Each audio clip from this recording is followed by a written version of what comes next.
Hey guys, in this video we're going to go over how shox holds B/mid on Dust2, so let's get started. So the first thing we're going to talk about is what to do when you're the first person in towards B. So right here we're going to see that shox is the first person in at B. He throws that molotov at the start of the round to prevent any early rushes. And then you're going to see that he's going to throw this smoke here, and notice how he throws the smoke a little bit deeper. A lot of the time you're going to see that people throw the smoke right at the entrance like so, but I think it's actually a bit better to throw it a bit deeper. That way you don't give as much space for the T to be able to lurk up at the entrance. Here we're going to see another example. So again, he's going to throw that molotov at the entrance. This time he's AWPing, so he's going to go through the window. And notice right here, again, he throws that smoke deeper towards the tunnel entrance, so that way it pops a little bit further back. And because of this, with his AWP, when he goes towards his back platform area, he's able to see exactly when the T is able to sneak out of the smoke. If you throw the smoke too close to the entrance, this person can actually lurk out towards this right side like so, but by throwing it deep, you can see him exactly when he comes out of the smoke if he decides to lurk out. Here we're going to see an example where shox, he's actually going to throw the close entrance smoke, and by throwing the close entrance smoke, it actually pops a little bit earlier, which makes sense in this case because he's crossing over towards this humvee/fence angle. When you're crossing over towards this angle, you want to reduce the chance that the T can actually see you. So by throwing the close entrance smoke, it pops a little bit earlier as opposed to throwing the deep one, where if you throw the deep one, there's a chance that the T might be able to see you as you cross over towards this angle, and you don't want that to happen. So here in this round, we're going to see that shox, he's only going to use a flash. He's not going to use a smoke or molotov, and the reason for this is because he actually has two teammates pushing in towards this lower B area. So by not smoking or molotoving, he's giving himself a fair fight to actually push into the tunnels area on any T who might actually be posted up here.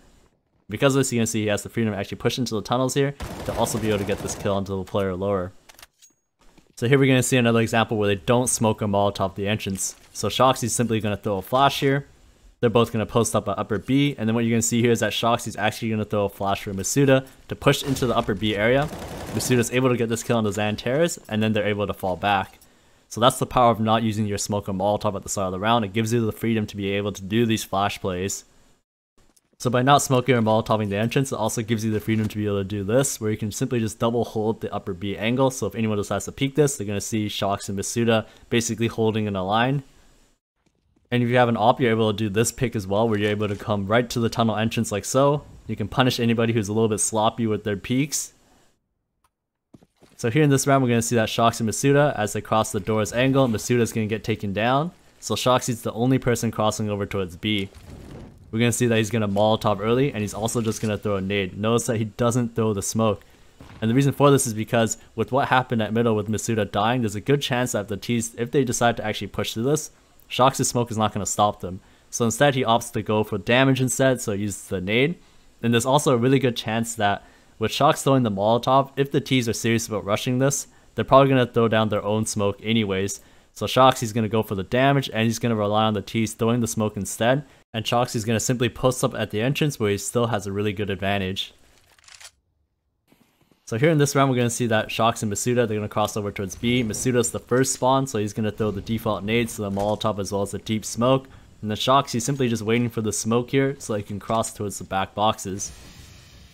And playing at the back boxes angle is a great spot to play at B, especially with an AWP as well.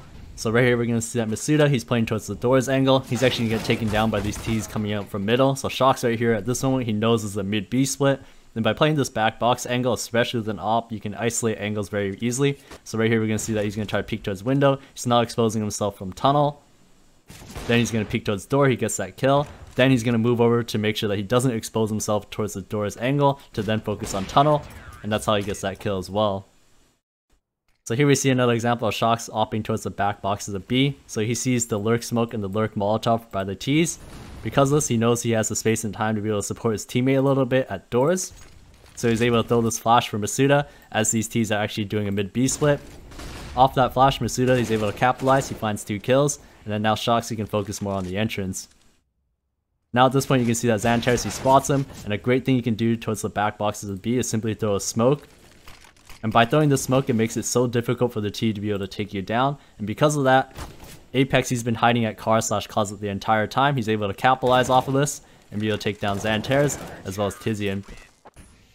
So here we're going to see the roles flipped. So shox, he's actually playing at the doors. Masuda, he's playing towards the back boxes area. So right here, shox, he hears a bunch of people coming up mid, so Masuda, he throws the flash for him, and you can see that shox is able to capitalize off that flash. So another thing to keep in mind is that if you're playing towards the stores area and the T's decide to throw this left side smoke here instead to challenge CT spawn, to make sure you communicate with this with your teammates, because it's very difficult for you alone to be able to do anything in this situation. So if you happen to be playing a more mid-focused setup where you have 2 players at mid and you're just AWPing alone at B towards window, a good flash you can throw is this one here towards mid to allow yourself to get information. In this particular scenario, it makes sense as the T's are actually aggressing up towards this catwalk position. Here we're going to see an example where shox is going to be forced off this angle at window. He gets flashed off, the T's start taking towards B, and because he's playing towards this window angle and there's nobody in the site, he's kind of forced to play more of a retake setup. However, he can still post up to see if anybody's crossing over towards this closet angle. If they smoke that out, he can also jump on top of the back scaffolding towards window to see if anybody crosses from the platform towards the site. Unfortunately, Keto lands a really nice shot here, but you kind of get the idea of what you can do from this window position. So if the T's decide to throw a lurk smoke on you at B, the best thing you can do is actually just throw a smoke back at the entrance. So the reason for this is because when they throw this lurk smoke, they don't actually have the timing to be able to take advantage of this. So if you throw a smoke back at them right away, you now put the risk on their side so that they actually have to push through the smoke to take advantage of the lurk smoke that they just threw. And if you have a teammate that's close by, he can easily go up just in front of the smoke that you just threw to be able to punish any T's that actually decide to take that risk. However, you may be in this situation here where the T's, they're actually doing a bit of a mid-B split and they're throwing the lurk smoke and the lurk molotov. So right here we're going to see that shox, instead of throwing the smoke right at the entrance instead, he finds that it's more valuable to throw the smoke at doors to then cut off the possibility of these T's being able to go through the doors during their mid-B split. So right here we're going to see that shox is basically just relying on Masuda here to win his fight towards the player at tunnels as he's playing on top of the double stack. He loses the fight here, but shox is able to get the trade. And then now at this point, because he threw that smoke at door, he's basically funneled the T's to actually want to go through the window side. That's how he's able to get this kill on Keto. And then now at this point, he just needs to stay alive a little bit longer as his teammates are going to push through that CT spawn smoke. And then finally, we're going to see him take down Tizian at this window position as well. So when shox actually decides to opt towards the mid, the most common thing he'll do is he'll play anti-flash at the start of the round, like so. And basically he's countering all the flashes that the T's may throw through the doors. So right here we're going to see that Hampus, he throws a flash to the doors. Shox, he just waits for that flash to pop, and he capitalizes on Hampus trying to go up towards catwalk. Here we see another example where shox, once again, he's going to go over to that corner to play anti-flash. However, something to keep in mind is that when you're playing this spot, if the T's know that you're doing this, they may just directly peek you like Brokey does here. So here in this round, we're going to see that shox and Masuda, they do a bit of a boost to do a cool one-way. But first, shox is going to throw a smoke at B to deter any fast B rushes. Then he's going to jump on top of Masuda's head to be able to spot towards this T spawn angle using that smoke they just threw at spawn.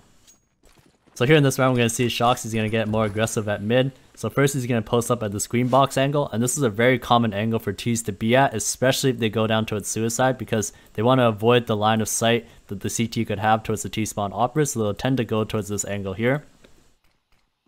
Then here we're going to see that shox is going to time his peek with the Xbox smoke that the T's just throw, and then he's going to peek towards suicide. And this is a very calculated timed peek, because it's very common that the T opper still wants to keep eyes on mid, so they'll go down towards the suicide angle, and that's the timing that shox is exploiting here, where it's actually easier to kill the player as he drops down towards suicide than it is for him to still be at T spawn. So here we're going to see an example where shox is going to peek more towards this palm tree angle. So what I want to first call attention to is the fact that he takes a really wide angle at first, where he's posted on this left side, and even if the T crosses over towards the right, he's going to be able to hit the shot. And over time, you're going to see that he adjusts his angle to be less and less. And the reason for this is because the T, he can actually peek more from the right side as well. And that's more likely as time passes on. So by making his angle more narrow, if the T decides to peek from the left side, or if he decides to peek from the right side, in either case, all he needs to do is just click and he'll be able to get the kill. So if you're holding this angle towards mid, the best flash you can throw to be able to repeek is this one right here. It just bounces off the top of this building and allows you to repeek very easily. Now if you're rifling towards this mid area, one of the most important things you can do is to try to slow down the catwalk push. So right here we're going to see at NIP, they're going to throw an Xbox smoke, so shox, he's going to reply back by throwing a molotov towards short. Apex, his teammate does go down. However, by shox putting pressure towards this short area and by using his utility to delay, it allows his teammates to actually set up once again at short.